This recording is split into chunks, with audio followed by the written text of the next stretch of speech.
تاریخ کا ایک حیران کن پہلو یہ ہے کہ جب بھی کوئی پیغام کسی معاشرے کے فرسودہ عقائد کو چیلنج کرتا ہے تو مخالفت صرف تلواروں تک محدود نہیں رہتی۔ بالکل، مطلب ابتدا میں تو دھمکیاں ہوتی ہیں، لیکن پھر یہ جنگ ایک نفسیاتی اور پوشیدہ شکل اختیار کر لیتی ہے۔ ہاں، اور ایک ایسے وقت میں جب دشمن نظر نہ آ رہا ہو، سازشیں اندھیرے میں بنی جا رہی ہوں اور حملے اعصاب پر کیے جا رہے ہوں، تو بچاؤ کا طریقہ کیا ہو؟ یہی تو وہ پوشیدہ کشمکش ہے جسے سمجھنا بہت ضروری ہے۔ جی، اور آج کے اس تفصیلی جائزے کا مقصد اسی اسپرٹ کو سمجھنا ہے۔ آج کا موضوع مولانا سید ابو العلا مودودی رحمۃ اللہ کی تفسیر تفہیم القرآن میں سورۃ الفلق اور سورۃ الناس کا دیباچہ ہے۔ ان سورتوں کو مشترکہ طور پر معوذتین کہا جاتا ہے۔ درست۔ دیکھیں، معوذتین کا مطلب ہے پناہ مانگنے والی دو صورتیں۔ ان کے مضامین میں اس قدر گہرا تعلق ہے کہ انہیں ایک ہی نام دیا گیا۔ اچھا، مضامین کی قربت کی وجہ سے؟ جی، اور صرف مضامین نہیں، مصنف نے امام بہقئی کی دلائل النبوت کا حوالہ دیا ہے کہ یہ دونوں صورتیں نازل بھی ایک ساتھ ہی ہوئی تھیں۔ صحیح، تو نزول بھی ایک ساتھ ہوا، لیکن زمانہ نزول کے حوالے سے تو ایک طویل علمی اختلاف ہے متن میں۔ مطلب علماء اس بات پر منقسم ہیں کہ یہ مکی ہیں یا مدنی۔ مصنف نے دونوں آراء پیش کی ہیں۔ تو مکی ماننے والے کون سے علماء ہیں؟ مکی ہونے کے قائلین میں حضرت حسن بصری، اکرمہ، عطا، جابر بن زید اور حضرت عبداللہ بن عباس رضی اللہ عنہ کی ایک روایت شامل ہے۔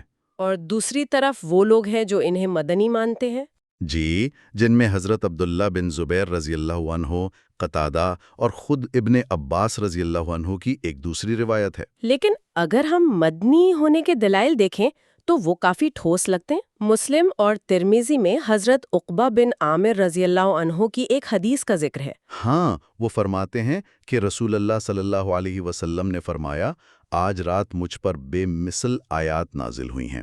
اور چونکہ عقبہ بن عامر ہجرت کے بعد مدینہ میں ایمان لائے تھے تو استدلال یہ ہے کہ یہ صورتیں مدنی ہیں۔ اس کے علاوہ وہ یہودیوں کے جادو کا واقعہ بھی تو ہے جو 7 ہجری میں پیش آیا۔ بالکل، ابن سعد اور دیگر محدثین نے بتایا ہے کہ یہ مدینہ میں اس جادو کے واقعے کے وقت نازل ہوئیں۔ تو پھر ایک تنقیدی سوال پیدا ہوتا ہے، اگر اتنے دلائل مدنی ہونے کے حق میں ہیں تو مولانا مودودی انہیں مکی کیوں قرار دیتے ہیں؟ مصنف کا استدلال ذرا مختلف ہے۔ وہ کہتے ہیں کہ قرآن میں بارہا ایسا ہوا کہ ایک صورت نازل پہلے ہوئی اور بعد میں کسی خاص واقعے پر دوبارہ اس کی طرف توجہ دلائی گئی۔ اچھا، یعنی ایک طرح کا اعادہ کیا گیا؟ بالکل، مصنف کے نزدیک یہ ابتداً مکہ میں مخالفت کے عروج پر نازل ہوئیں اور پھر مدینہ میں جب منافقین، یہود اور جادو کا واقعہ ہوا تو حضرت جبرائیل نے دوبارہ ان کے پڑھنے کی تلقین کی۔ یعنی وہ ایک خاص موقع تھا جس کی وجہ سے یہ دوبارہ پڑھی گئیں۔ ہاں، اور مصنف نے ایک اور منطقی دلیل دی ہے۔ وہ کہتے ہیں کہ جادو کا تعلق صرف سورۃ فلق کی ایک آیت سے ہے، یعنی وَمِن شَرِّ النَّفَّاثَاتِ فِی الْعُقَدِ، گروہوں میں پھونکنے والیوں کے شر سے۔ بالکل، پوری دو صورتوں کا تو اس واقعے سے براہ راست تعلق نہیں ہے، اس لیے انہیں صرف جادو کے واقعے تک محدود کرنا درست نہیں۔ تو پھر ہمیں مکہ کے اس مخصوص ماحول کو سمجھنا ہوگا جب یہ پہلی بار نازل ہوئیں۔ مت میں ایک بہت ہی سخت تشبیہ استعمال ہوئی ہے کہ گویا رسول اللہ صلی اللہ علیہ وآلہ وسلم نے بڑھوں کے چھتے میں ہاتھ ڈال دیا ہے۔ بہت ہی زبردست تشبیہ ہے۔ دیکھیں، جب سورہ کافرون میں مصالحت سے قطعی انکار کر دیا گیا تو قریش کی دشمنی اپنے عروج پر پہنچ گئی۔ مطلب اب وہ سمجھوتا کرنے کی امید چھوڑ چکے تھے۔ بالکل، بنی ہاشم سے انتقام کے خوف سے وہ کھلم کھلا تو کچھ نہیں کر سکتے تھے، تو خفیہ قتل کے مشورے ہونے لگے۔ حسد کی آگ بھڑک رہی تھی۔ اسی حسد کے حوالے سے ابو جہل کا وہ قول بہت اہم ہے جو متن میں درج ہے۔ وہ کیا تھا؟ ابو جہل نے کہا تھا کہ ہمارا یعنی بنی مخزوم کا اور بنی عبد مناف کا ہمیشہ سے مقابلہ تھا۔ ضیافتوں، سواریوں اور عطیات میں ہم برابر کی ٹکر پر آ گئے تھے۔ تو پھر مسئلہ کہاں پیدا ہوا؟ مسئلہ یہ ہوا کہ اب انہوں نے ایک نبی کا دعویٰ کر دیا جس پر آسمان سے وحی آتی ہے۔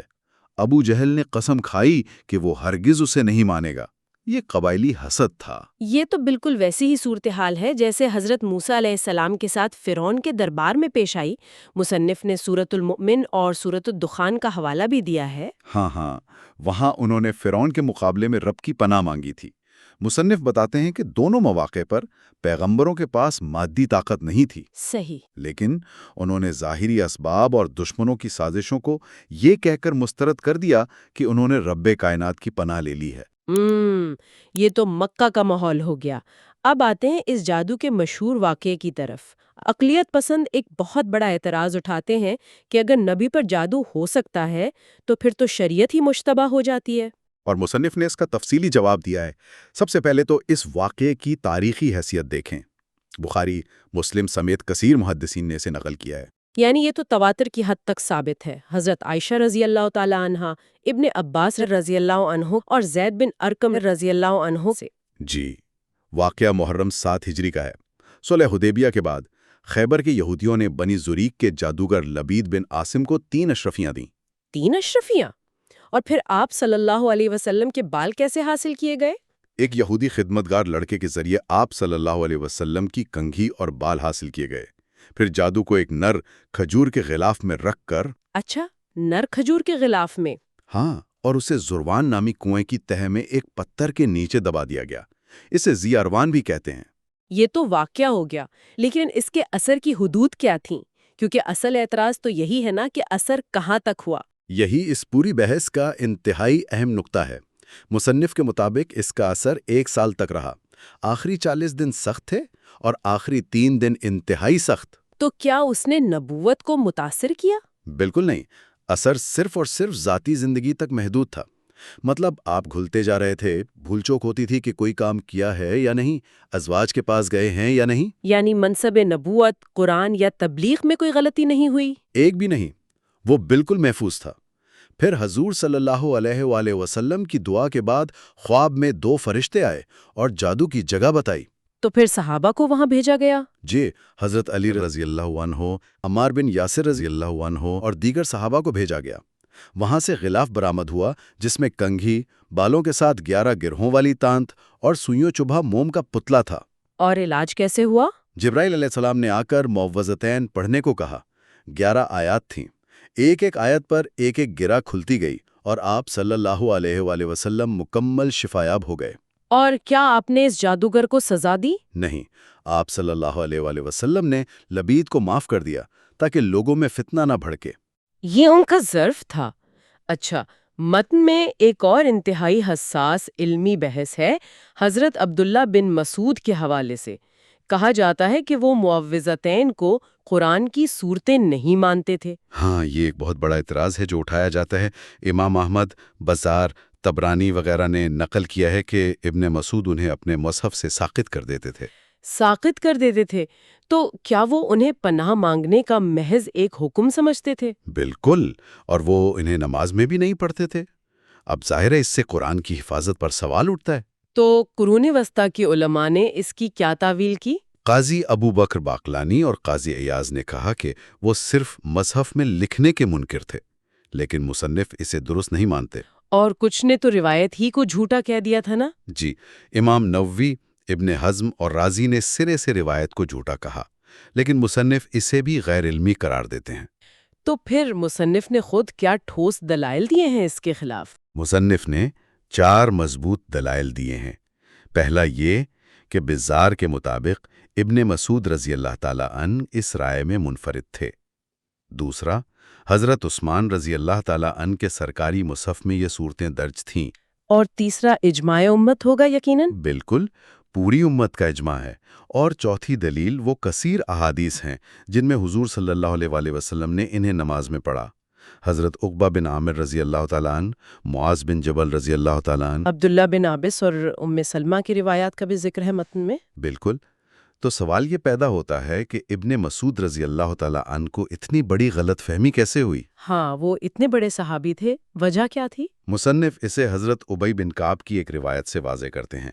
حضور صلی اللہ علیہ وآلہ وسلم نے جبرائیل کے کہنے پر کل کہا تھا، تو ابن مسعود نے اس لفظ کل کو صرف ایک ذاتی حکم سمجھ لیا۔ اچھا، لیکن قرآن میں تو ایسی بہت سی آیات ہیں۔ جی ہاں، مصنف بتاتے ہیں کہ 330 آیات کل سے شروع ہوتی ہیں، جو بیانہ وحی کے الفاظ پہنچانے کی دلیل ہے۔ چلیں اب جادو کی ماہیت پر بات کرتے ہیں۔ متن میں اس بات کی بھی وضاحت ہے کہ کفار آپ صلی اللہ علیہ وسلم کو مسحور کہتے تھے۔ تو یہ جادو اصل میں ہے کیا؟ مصنف واضح کرتے ہیں کہ جادو دراصل ایک نفسیاتی اثر ہے جو جسم کو متاثر کرتا ہے، جیسے خوف کی وجہ سے رونگٹے کھڑے ہو جانا۔ یعنی وہ مافوق الفطرت نہیں ہے؟ قرآنی مثالیں بھی تو دی گئی ہیں اس پر۔ جی، سورۃ الاعراف اور طٰہٰ میں فرعون کے جادوگروں کا ذکر ہے۔ ان کی لاٹھیاں حقیقت میں سانپ نہیں بنی تھیں، بلکہ مجمع اور خود حضرت موسیٰ علیہ السلام کی آنکھوں پر نفسیاتی اثر ہوا تھا۔ اسی طرح سورۃ البقرہ میں ہاروت و ماروت کا جادو میاں بیوی میں جدائی ڈالنے کا ایک نفسیاتی اثر ہی تھا۔ بالکل، اور مصنف کہتے ہیں کہ یہ اذن الہی کے بغیر ممکن نہیں۔ انہوں نے ایک زبردست مثال دی ہے کہ بندوق کی گولی اور ہوائی جہاز سے گرنے والا بم خدا کے حکم کے بغیر اثر نہیں کر سکتا۔ یہ تو بہت واضح مثال ہے۔ اور وہ جو کفار مظہور کہتے تھے، اس کا جواب کیا ہے؟ کفار آپ صلی اللہ علیہ وسلم کو اس معنی میں سحر زدہ کہتے تھے کہ جادوگر نے آپ کو پاگل کر دیا ہے، جس سے آپ نبوت کا دعویٰ کر رہے ہیں۔ جبکہ اصل جادو کا اثر تو صرف آپ کی ذاتی صحت پر ہوا تھا، نبوت پر نہیں۔ 100% درست۔ اب ہم ایک اور عملی مسئلے کی طرف آتے ہیں، جھاڑ پھونک، جسے رقیہ کہا جاتا ہے۔ کیا اسلام میں اس کی گنجائش ہے اور کیا یہ مؤثر ہے؟ مصنف نے اس کی پوری تفصیل بیان کی ہے۔ ابتدا میں تو ممانعت تھی کہ 70,000 افراد بغیر حساب جنت میں جائیں گے جو جھاڑ پھونک نہیں کراتے، لیکن بعد میں شرائط کے ساتھ اجازت مل گئی۔ وہ شرائط کیا ہیں؟ شرک نہ ہو، اللہ کے ناموں یا کلام سے ہو، الفاظ سمجھ میں آئیں، اور سب سے اہم یہ کہ بھروسہ صرف اللہ پر ہو۔ جھاڑ پھونک کو بذات خود شفا نہ سمجھا جائے۔ کیا احادیث میں اس کے دلائل موجود ہیں؟ بہت سارے دلائل ہیں۔ حضرت علی کو بچھو کاٹنے پر نمک والا پانی اور صورتیں پڑھنے کا ذکر ہے۔ حضرت حسن و حسین پر دم کرنے کا ذکر ہے۔ عثمان بن ابی العاص رضی اللہ اور تلک بن علی کے واقعات بھی ہیں۔ جی، اور خود جبرائیل کا نبی صلی اللہ علیہ وسلم کو جھاڑنا۔ حضرت حفصہ کا شفا نامی خاتون، جن کا اصل نام لیلا تھا، ان سے نملہ کا عمل سیکھنا۔ آل حزم، حضرت انس اور عمیر رضی اللہ کے واقعات بھی ہیں۔ میں نے پڑھا ہے کہ ایک یہودیہ عورت کا بھی واقعہ ہے۔ بالکل، وہ حضرت عائشہ رضی اللہ پر تورات سے دم کر رہی تھیں۔ لیکن اس کے ساتھ طب اور دوا کا بھی تو توازن ہے۔ مصنف نے اپنے ذاتی تجربات بیان کیے ہیں۔ جی ہاں، حضور صلی اللہ علیہ وسلم نے دوا کی تلقین کی ہے۔ مصنف بتاتے ہیں کہ 1948 میں انہیں مثانے کی پتھری ہوئی اور 1953 میں داد کی تکلیف ہوئی۔ دونوں بار بغیر دوا کے صرف اللہ سے دعا کے ذریعے ٹھیک ہوئی۔ تو کیا وہ دوا چھوڑنے کا مشورہ دیتے ہیں؟ بالکل نہیں۔